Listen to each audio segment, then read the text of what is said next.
Pearl fishing in the Persian Gulf. It's a declining industry now that a better living can be made from the Middle East oil trade.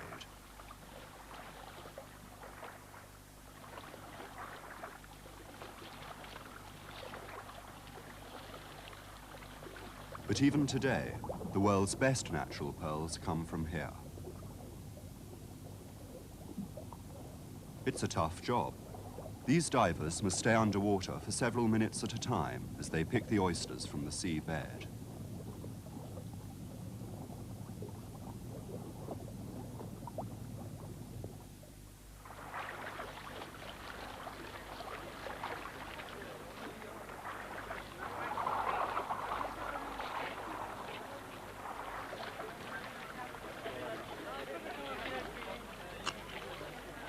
Only 1 or 2% of the oysters contain anything at all.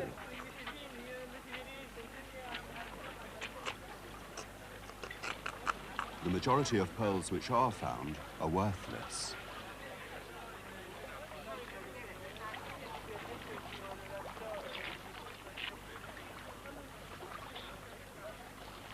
The chance of finding a pearl of gem quality is very low, only about 1 in 10,000. So the total number of quality pearls in the weekly catch is going to be rather small. So that's the pearl fisherman's problem. There's no difficulty in finding oysters, but only some of them contain pearls, and only a few of those are gem quality. Some weeks he might find half a dozen gem pearls, and others none at all. These are some typical figures. Each week, on average, the fisherman examines around 30,000 oysters. That's an approximate figure because he doesn't count them individually. His average weekly take of gem pearls is 3. That figure he'll know accurately. Compared with the 30,000 oysters examined, finding a gem pearl is a rare event. And the question we want to answer is this: what's the probability that he'll find 2 or fewer in any given week? Now, to answer a question like that, we'll have to develop a probability model. The model we'll use is that of Bernoulli trials, and we'll see that when the event is rare, the model takes a particular form which can be applied to several other real-life examples. Inside this container are 50 little spheres, 15 red ones and 35 white ones. Since those numbers are fixed, if I mix up the spheres and pick one out, it will have a fixed probability of being red, 0.3. That's a red ball. I'll call that a success. And because there are only 2 possibilities, red success or white failure, and because the probability of success is fixed, this is an example of a Bernoulli trial. Now I'll put it back and do it again. White that time. Since I put the first sphere back, the probability of success hasn't changed, and the trials are independent. It's another Bernoulli trial. Now we're going to model a pearl fishing problem by using a fixed number of Bernoulli trials, 1 for each oyster that's opened. That'll be 30,000 Bernoulli trials. And the proportion of gem pearls is 3 over 30,000. So we'll use that as the probability of success. But before we do that, let's remind ourselves of the probability distribution that arises from a sequence of Bernoulli trials. Let's take 4 trials and see how many successes we get. White, red, red, white. 2 successes that time. If we do it again, white, red, white, white. This time 1 success. The number can vary from experiment to experiment, so it's a random variable, and we know that this random variable has a binomial distribution. And this is the probability function for the binomial distribution, where P is the probability of success and Q the probability of failure. You've already seen how to calculate specific values of the function using Pascal's triangle. And here we've built up a triangle of probabilities using these numbers. In the case of our experiment with 4 trials, we need to look at the 4th row. The probability of getting 4 successes is p to the 4th, because there's only one way of getting that result, a success in each trial. But in the event of, say, 2 successes, there are 6 different ways of arranging those 2 successes out of the 4 trials, so the probability of 2 successes is 6 times the probability of each individual arrangement. That's 6 times p squared times q squared. And in the general probability function for the binomial distribution, n is the number of trials in the experiment and x is the number of successes. The first term is the number of ways of arranging n items where x of them are successes, and since the trials are independent and the probability is fixed, the probability of each arrangement is p to the x times q to the n minus x. Now the formula for the binomial distribution is valid for any values of n and p, whether for our experiment with spheres or for fishing for pearls. But of course the probabilities will vary considerably. We can see how they vary by plotting the probability function. This is the binomial distribution with n equal to 4 and p equal to 0.3, the value for the spheres. Q, the probability of failure, is always 1 minus p. Now let's vary p. When p is 0, there can't be any successes. The probability function is 1 at x equals 0 and 0 everywhere else. As p increases, the function changes. As soon as it's greater than 0, all the values between 0 and 4 become possible. But while p is still small, the probability of 4 successes is very small. When p is 0.5, the function is symmetric. 2 is the most likely value, but any value may occur, and none of the probabilities is very small. And for p above 0.5, the function is the other way round. Now the probability of no successes becomes low. And when p finally reaches 1, the only possibility is 4 successes. With larger values of n, the function is more spread out. Any particular number of successes is less likely. But as p is increased, the function changes in the same way as before, though for large values of p, the probability of just a few successes soon becomes negligible.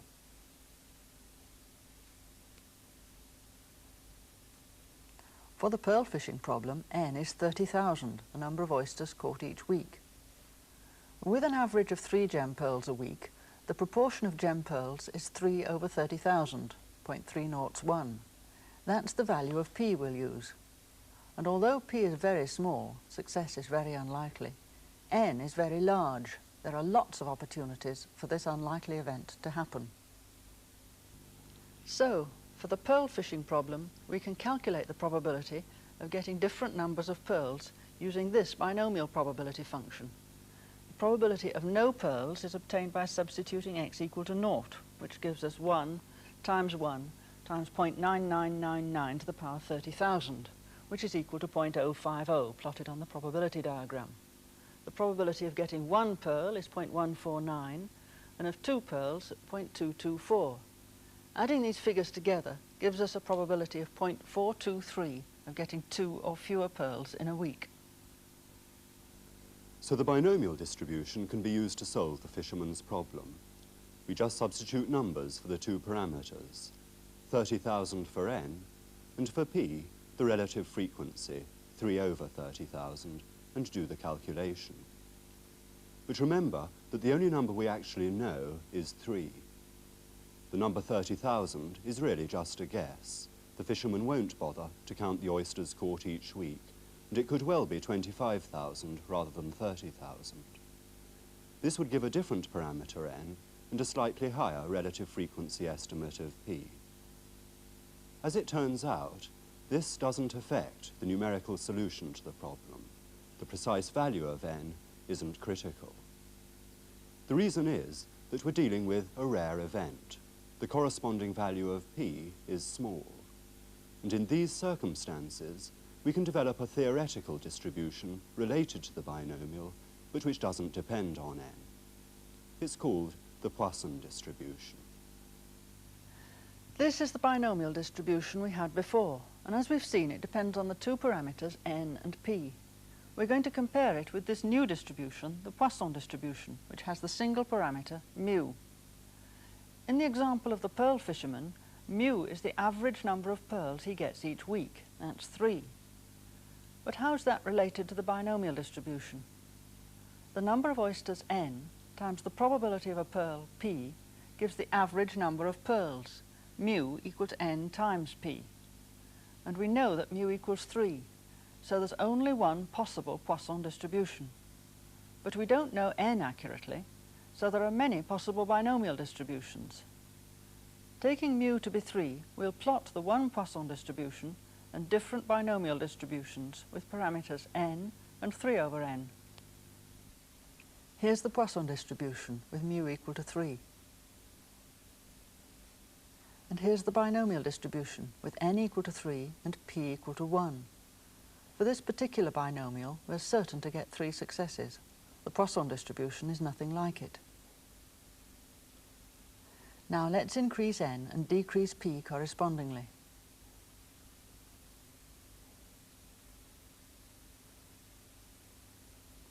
When n reaches 75 and p is equal to 0.04, you can hardly see any difference.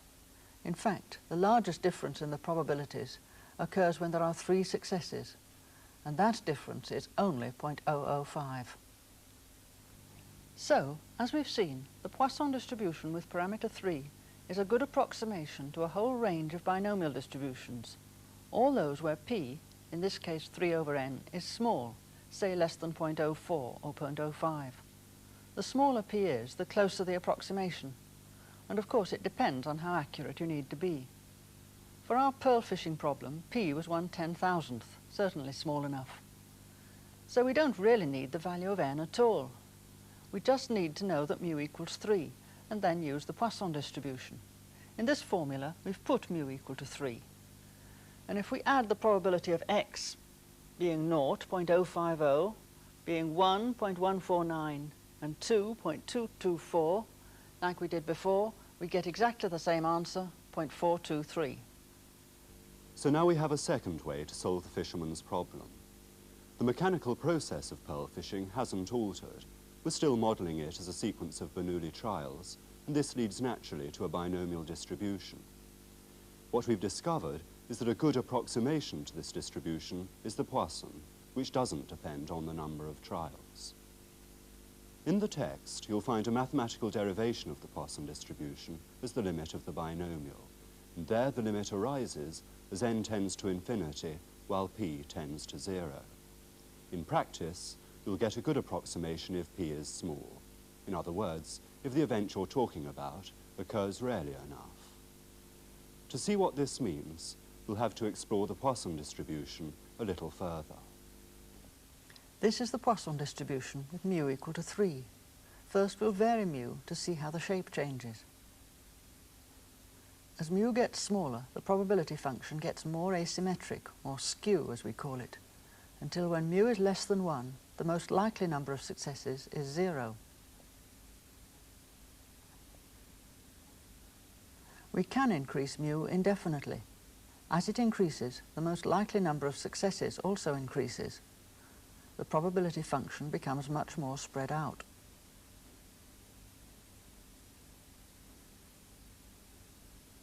Now let's see how good an approximation the Poisson distribution gives us for the binomial. This is the case we saw before, where mu is equal to 3. You can hardly see the difference when n reaches 75 and p is 0.04. The same thing happens for different values of mu. We'll take a larger value, say 6. Again, when p is equal to 1, the Poisson is a very poor approximation to the binomial. But as p gets smaller and n gets larger, the approximation gets closer.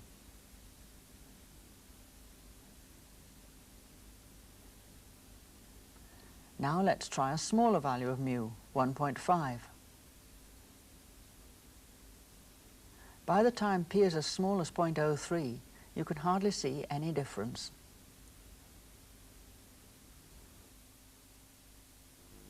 So what we've seen is that the Poisson distribution is a good approximation to the binomial distribution when the event you're concerned with is rare, occurring, say, with a probability of less than 0.05.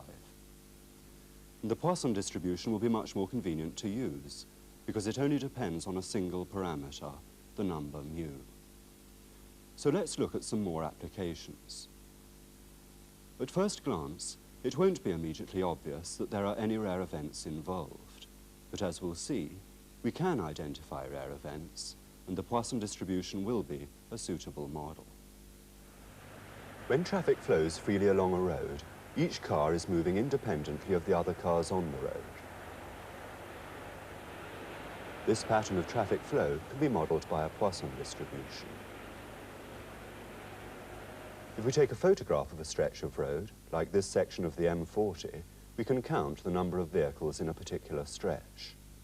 If we just look at this part of the right-hand carriageway, there are 4 vehicles. If we take a succession of photographs at regular intervals, we'll get different numbers of vehicles. We did this over a period of an hour in the middle of one morning, and these are the results we obtained. The most common number of vehicles on that stretch of road was 3, although there was plenty of variation. So that's the empirical distribution. Does the Poisson model fit? We can see why it might by looking at a plan of the stretch of road and dividing it up into, say, 25 smaller segments. Each small segment is about 10 meters long, and the chance of finding a vehicle in the segment is small. Only a few segments contain vehicles, and the chance of a segment containing more than one vehicle will be tiny. We can neglect it. So we're back to the situation of Bernoulli trials. In each segment, there either is a vehicle or there isn't. Since the event is rare, the Poisson distribution should fit. If we go back to the empirical histogram and compare it with the corresponding Poisson, the fit looks quite good. This Geiger counter is part of a quite different experiment, but the probability model turns out to be the same. The particular experiment was carried out at the beginning of the century by the physicist Ernest Rutherford. He'd invented a theory of the way that atoms were constructed, and one of the consequences of his theory was that certain types of atoms should be radioactive, like this luminous wristwatch.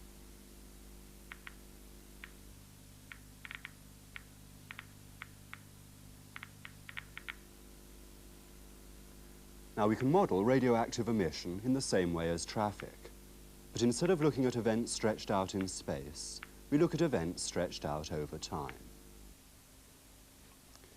We count the number of emissions in a time interval, in that case 2, and we repeat the experiment several times. It's just like taking photographs of the stretch of road. We divide each interval into a large number of segments, so that the chance of an emission in any one segment is low. Then, according to Rutherford's theory, each small segment should be like a Bernoulli trial, and the empirical distribution should closely match the appropriate Poisson distribution. Our final example looks rather different, but the probability model turns out to be the same. What we're interested in is the way these trees are distributed in a wood, and we'll start by doing some counting. Here's a plan showing the positions of white oak trees in a wood. So, unlike our other 2 examples, this one's 2-dimensional. Now imagine a grid placed over the area, rather like that on an Ordnance Survey map. What we want to find is the distribution of the number of white oak trees in each square. 2, 4, 2, 2, 3, 1, none in that one, 1, 1, and so on. Let's look at this single square containing 4 trees.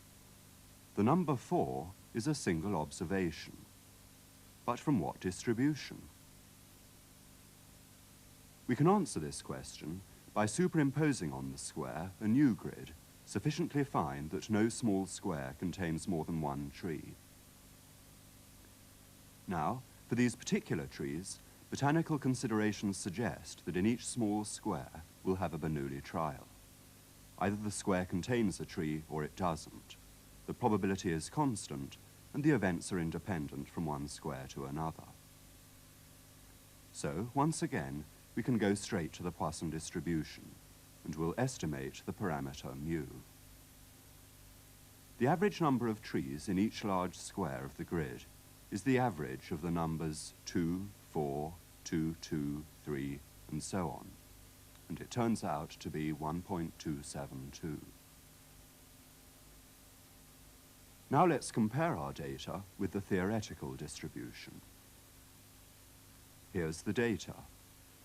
Each column represents the proportion of squares with a given number of trees. And here's the Poisson probability function, with mu equal to 1.272. As you can see, these probabilities are very close to the proportions in the data, and this suggests that the Bernoulli trials model we've used is a valid one.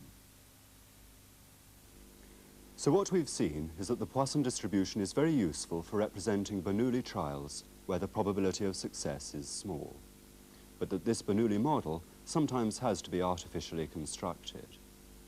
In fact, the Poisson distribution arises directly from a probability model called the Poisson process, and you'll see more about that later in the course.